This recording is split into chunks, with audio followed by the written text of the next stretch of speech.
صاحبه ولاده الأصول اللي دايما عنهم مليانة، اللي ما يعرفوش طعم للغدر ولا للخيانة.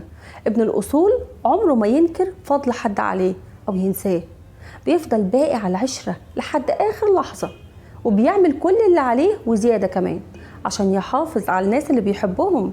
عمره ما يرد الأذى بالأذى، ووقت الشدة لو احتاجته لازم هتلاقيه، ومن غير ما تطلب هيجري عليك ويعمل لك كل اللي يقدر عليه، بيساعد الكل من غير أي مصلحة تعود عليه. ابن الأصول كرامته عنده رقم واحد، ومستحيل يقبل أي إهانة، ونفسه عزيزة عليه فوق مما أنت تتخيل. لو غلط في حقك يجري عليك ويصالحك، ولو غلطان ما يتكبرش، يقول أنا آسف وغلطت. والجميل إن غلطته ما بتتكررش، هتلاقي دايما كلمته واحدة، يعني لما يقولك أنا هعمل لازم تصدقه. حتى ضميره نقي ما بيديش ودنه لحد. صاحب صاحبه جد، مستحيل يبيع صاحبه عشان مصلحته، ولو كان هياخد قدامها ايه. اصله جدع بالفطرة، والطيبة دايما ملازماه.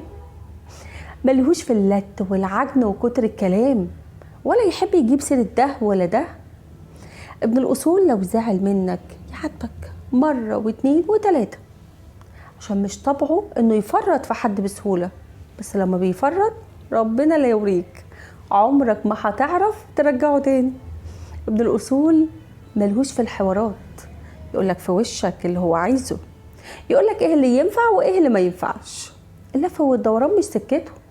ابن الأصول عزيز، وليه بدل العزيز عزيز واتنين وتلاتة، مش زي غيره ملهوش غالي. لو اتظلم عمره ما يظلم، بيسيب ربنا هو اللي يجيب له حقه ويصفى بسرعة لو لقاك شاريه، وبرضه بينسى بسرعة لو لقاك بيعه.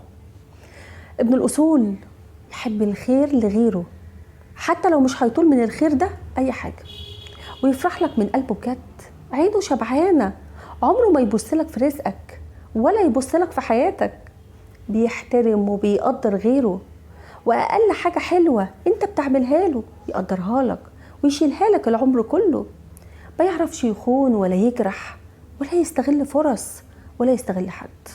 ابن الأصول صاحب الكل، ما يعديش عليه واجب أبدا، يديك حقك من غير ما تطلب، يديك اللي انت محتاجه بكل بساطة، ويطلع من جيبه اللي يقدر عليه وزيادة كمان. ما يفكرش في نفسه وبس، طبعه وأصله مليان كرم.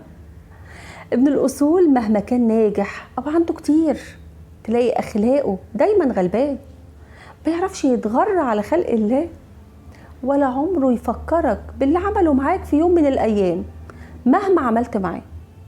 يسيبك انت لوحدك اللي تعرف الفرق بينه وبين غيره. عشان كده اسمعها مني، صاحب ابن الأصول، أصل ابن الأصول أصله غلاب، وللخير دايما جلاب. صاحب ابن الأصول وعمرك ما هتندم.